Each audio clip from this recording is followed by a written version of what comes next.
আচ্ছা বলুন তো আপনাকে যদি একটি রুমের মধ্যে একদিনের জন্য বন্ধ করে রাখা হয় তবে আপনার সাথে কি ঘটবে? উত্তর হচ্ছে আপনার সাথে কিছুই হবে না। কেননা আপনার সাথে আপনার রুমে এমন এক অদৃশ্য শক্তি বিরাজ করবে যা আপনার খাওয়া-দাওয়া, ঘুমানো সবকিছু মনিটর করছে। শুধু তাই নয়, তা আপনাকে দিয়ে কাজও করাচ্ছে। মজার কথা হচ্ছে সেই ইনভিজিবল পাওয়ারটি আপনি আপনার সঙ্গে এনেছেন। আর সেটি আর কিছু নয় আপনার আমার সেই স্মার্টফোনটি। আজকাল এমন কোনো ব্যক্তিকে খুঁজে পাওয়া প্রায় দুষ্কর যে কিনা সোশ্যাল মিডিয়ার সাথে কানেক্টেড না। সে যেই স্মার্টফোন ইউজ করুক না কেন তার ফোনে ফেসবুক, ইনস্টাগ্রাম, টুইটার, ইউটিউব অবশ্যই থাকবে। এই সোশ্যাল মিডিয়াগুলো এখন এতই পাওয়ারফুল হয়ে গিয়েছে যে প্রায় পৃথিবীর 70% মানুষ দিনে প্রায় অর্ধেক সময় ব্যয় করে ফেলে এই সোশ্যাল মিডিয়ায়। World super power United state of আমেরিকার প্রেসিডেন্টও এখন টুইটারের থ্রু মানুষের সাথে কানেক্টেড। আমরা প্রায়শই মনে করি সোশ্যাল মিডিয়া আমাদের কল্যাণের জন্য গড়ে উঠেছে, কিন্তু আপনি কি জানেন সোশ্যাল মিডিয়ার অ্যাপ্লিকেশনগুলো আমাদের একটি ইউনিক নাম্বারের মাধ্যমে মনে রাখে, যাকে আইডি নাম্বারও বলা হয়ে থাকে।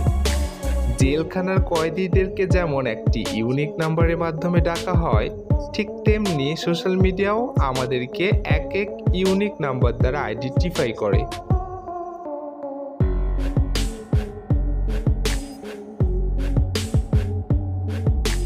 একটি মানুষ নিজেই নিজেকে এতটা জানে না যতটা সোশ্যাল মিডিয়া তাকে জেনে ফেলেছে। আচ্ছা, এই সোশ্যাল মিডিয়ার প্ল্যাটফর্মগুলো কেন ফ্রি করে দেওয়া হয়েছে? কিভাবে সোশ্যাল মিডিয়ার মাধ্যমে এত বিলিয়ন বিলিয়ন ডলার বাড়ানো হচ্ছে? আর কিভাবে বা সোশ্যাল মিডিয়ার পিছনে মজুদ রোবটগুলো মানুষের ইমোশনকে কাজে লাগাচ্ছে?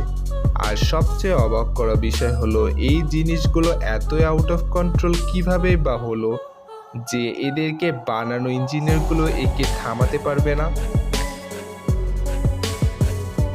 সবার প্রথমে আমরা এইটা জানি যে সোশ্যাল মিডিয়ার প্ল্যাটফর্মগুলো কেন এত অ্যাডিকটিভ হয়। প্রতিটা প্ল্যাটফর্মের আন্ডারে এমন সব লোকজন থাকে যারা অডিয়েন্সের সকল মনোযোগ নিজের দিকে ডাইভার্ট করতে থাকে। এদেরকে অ্যাটেনশন ইঞ্জিনিয়ার্সও বলা হয়ে থাকে। এই সকল ইঞ্জিনিয়ার্স মানুষের ইমোশনকে কাজে লাগিয়ে এমন সব ডিজাইন তৈরি করে যা একবার ইউজ করলে মানুষের অভ্যাসে পরিণত হয়, অর্থাৎ মানুষ এটার প্রতি অ্যাডিক্টেড হয়ে পড়ে। মানে এদের টার্গেট এমন হয় যে যে কোনো মূল্যে ইউজারকে অ্যাপ্লিকেশন থেকে বের হতে দেওয়া যাবে না। মানুষের একটি নিত্য স্বভাব হচ্ছে নিজের প্রশংসা শুনতে পছন্দ করা, আর এই জিনিসটাকে ফলো করে সোশ্যাল মিডিয়াতে লাইকস, হার্টস এই সকল অপশন দেওয়া হয়েছে। যখন আমরা নিজেদের কোনো পিকচার সোশ্যাল মিডিয়াগুলোর কোনো প্ল্যাটফর্মে আপলোড করে থাকি, তখন আমরা নিজেদের প্রশংসা শোনার জন্য অর্থাৎ লোকজনের রিয়াকশন দেখার জন্য বারবার ফোন উঠিয়ে দেখতে থাকি। যদি আমরা ফোন না দেখি তবে বারবার এমন সব নোটিফিকেশন আসছে কেউ আপনার ফটোতে লাইক করেছে। কিন্তু আপনি কি কখনো নোটিস করেছেন যে আমরা মানুষেরা নিজেদের খারাপ মন্তব্য সহ্য করতে পারি না? এজন্য বেশ কয়েকটি সোশ্যাল মিডিয়া প্ল্যাটফর্মে ডিসলাইক ও হেট অপশনও অ্যাড করা হয়েছে। যখন আমরা সোশ্যাল মিডিয়ার কোনো প্ল্যাটফর্ম ইউজ করি তখন আমরা একটা মুহূর্তের জন্য টের পাই না যে আমাদের প্রি প্ল্যান অনুযায়ী বোকা বানানো হচ্ছে।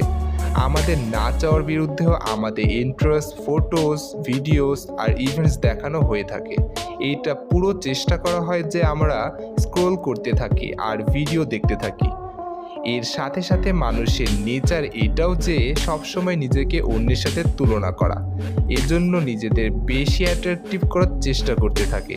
ঠিক তাই নিজেকে স্টাইলিশ দেখানোর জন্য সোশ্যাল মিডিয়ায় ফটো ফিল্টারের সাথে ইন্ট্রোডিউস করানো হয়েছে। রিয়েল ওয়ার্ল্ডে যে রকমই হোক না কেন সোশ্যাল মিডিয়ায় তাকে হ্যাপি দেখা যায়।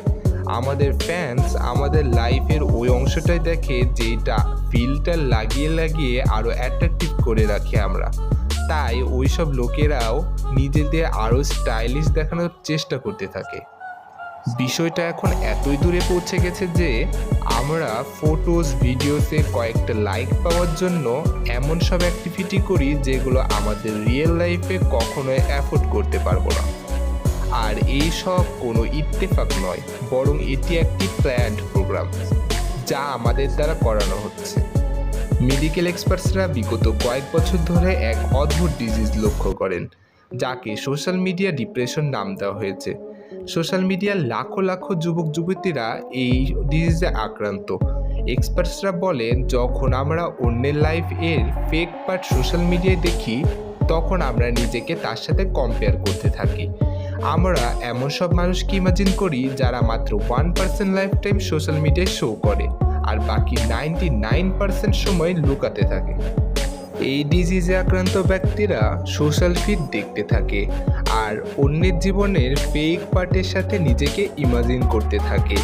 এতে সে অ্যাংজাইটি ডিসঅর্ডার ও ডিপ্রেশনের মতো গুরুতর ব্যাধিতে অল্প বয়সে ঢলে পড়ে, আর সে সুইসাইডও করে ফেলে। আপনি কি জানেন সোশ্যাল মিডিয়া আসার পরে শুধু আমেরিকাতেই সুইসাইড রেশিও 151% বেড়ে গিয়েছে, আর তা এখন আরও দ্রুত গতিতে বেড়েই চলছে। যে সকল ইঞ্জিনিয়ার্সরা সোশ্যাল মিডিয়ার প্ল্যাটফর্মগুলোতে দিন রাত পরিশ্রম করে এই রোবটগুলো তৈরি করেছিলেন, তারাই কখনো ভাবতে পেরেছিল না যে এর পরিণতি এতটা ভয়াবহ হতে পারে। এখন এই বিষয়টি এতই আউট অফ কন্ট্রোল হয়ে গেছে আর এত বেশি নেগেটিভিটি ছড়িয়ে পড়েছে যে একে কন্ট্রোল করা আর কখনো সম্ভব নয়। Mr. Zuckerberg, would you be comfortable sharing with us the name of the hotel you stayed in last night?